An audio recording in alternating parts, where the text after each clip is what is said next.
This update brings not only double the dots and ones, but also rebalanced vehicles, significantly overhauled maps, an improved assistant in WoT Plus, a brand new Commendation System, as well as fresh launches of Onslaught and Frontline, plus new exciting events. Get comfy, all the juicy details are coming right up. Let's start with the map rebalance. Ensk stayed pretty much the same for many years. It remained one of a few small urban maps that not all vehicles could get a good piece of the action on. Speed and gun depression, view range and concealment. All this will now come in just as handy as armor and a big caliber. The Ensk region map is Ensk blown up to 1 kilometer by 1 kilometer.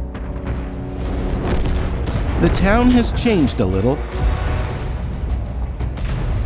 and the zones around the team's starting positions have gotten a lot bigger. But the greatest changes are to the field. The thin strip of green has turned into a broad playing field with steep inclines, a river, and a small forest. Now you have plenty of both cover and space to maneuver. Ensk region will solve the problem of early spotting and shots across the whole map.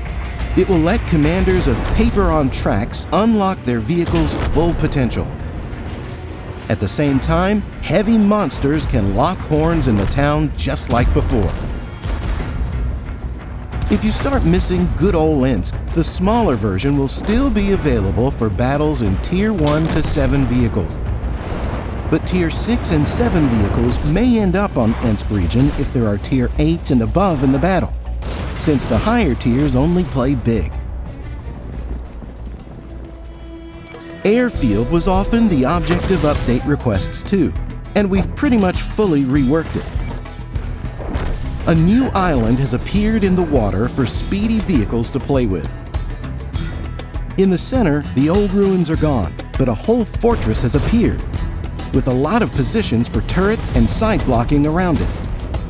The remote sniper positions have gotten better for both teams. The mountain pass has lost the balconies but now has caves instead. There, you can block damage and break forward almost without exposing yourself to sniper and artillery fire.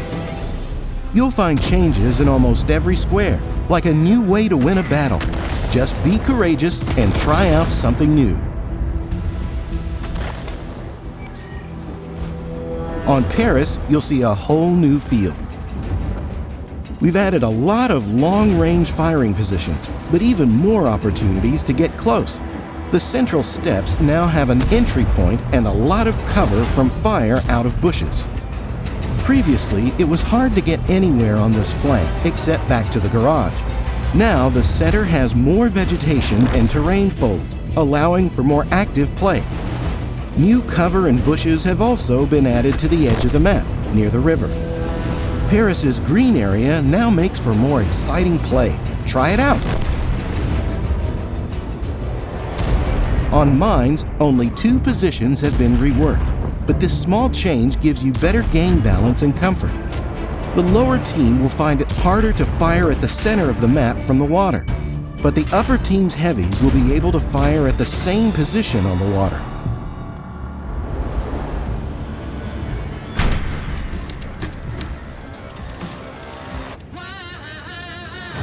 This update improves 4 tank destroyer branches being the operative word. All 4 tank destroyer families are much better in their standard incarnations. All the unneeded guns have been removed, and starting from Tier 6, all stock radios. Most of the TDs now just have 2 guns, the standard one and a top one, and the former is worth actually playing, not just skipping for free XP.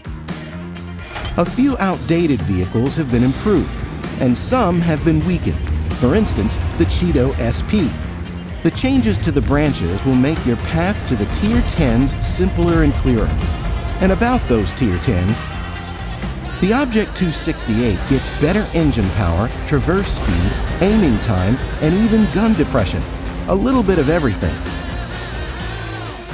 The T110E4 is a little stronger in a few areas, engine power, reverse speed, aiming time, turret traverse speed, and stabilization when turning it. All this makes the vehicle more comfortable without overpowering it. The Jagdpanzer E100 is unchanged. Its branch has gotten more comfortable, but boosting this Tier 10 would be risky. The Yagi finds it too easy to cause the enemy serious problems. The Ho-Ri 3 has lost a little reverse speed, view range, and overall dispersion. The vehicle has become a little less versatile, but retains its strength and general playstyle.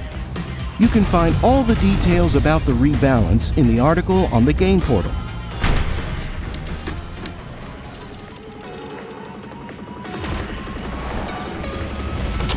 Don't miss Neon Dash. This new event will last only 6 days, split across 2 weekends in April.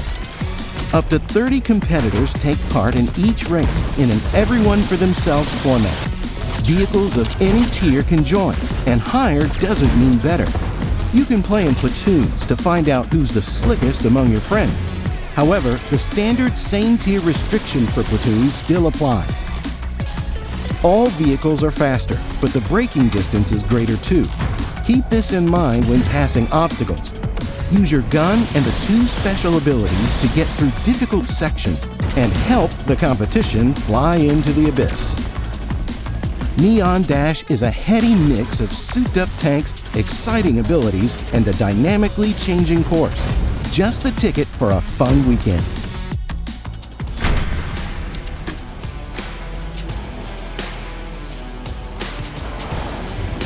Shortly after the update is released, the new season of Onslaught, the last in the annual cycle of the Manticore, will start. This is your last chance to get the unique Stinger tank and other annual rewards. Prove that you are worthy of them. In the mode, you will see 2 new maps, Steppes and Safe Haven, with changes specifically for Onslaught. Airfield has been removed for finalization. Live Oaks, Mines, Tundra, and Siegfried Line have been modified. The latter is now far more compact, and a range of changes to the town and field improve the balance between teams on this map. You'll also find updated rental vehicles and slightly tweaked roll skills.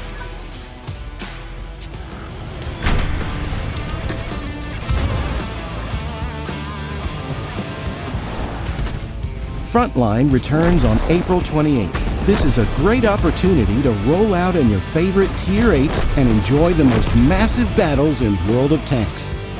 The Frontline progression allows you to gradually unlock combat reserves and earn valuable rewards. Battle pass points, bonds, directives, and even experimental equipment. All of this can be earned in Frontline, along with your favorite credits.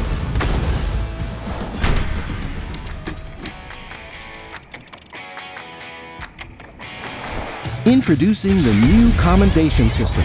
It allows you to acknowledge a teammate who helped you in battle, made a decisive contribution to victory, or demonstrated exceptional teamwork. During the battle, press Tab to see the players with the most damage dealt, blocked, and assisted. Say thanks to one of them or to any other teammate. This way, you let them know they did everything right, and that the team sees and values their efforts.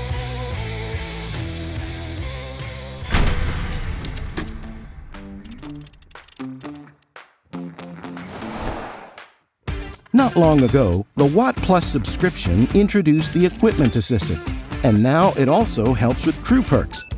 The assistant will suggest the best perks for each crew member based on the specific vehicle they are in. Like with equipment, there are 2 sets of recommendations, one based on overall player statistics and the other on legendary pro-tanker data. With this, WoT Plus subscribers gain even more tools to enhance their gameplay experience.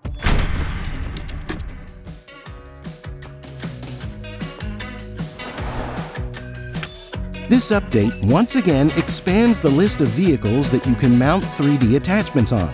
Hopefully your favorites are among them. This list will grow in following updates. And finally, don't forget that our celebration of the game's launch in Europe, North America, and Asia continues until April 22nd. Earn festive cupcakes to get plenty of rewards, including the new Forged in Fire 2D style and the Tier 5 ARMT tank, which will serve as a warm reminder of the date. Well, time to try all this out in the game. See you in the battlefield, Commanders.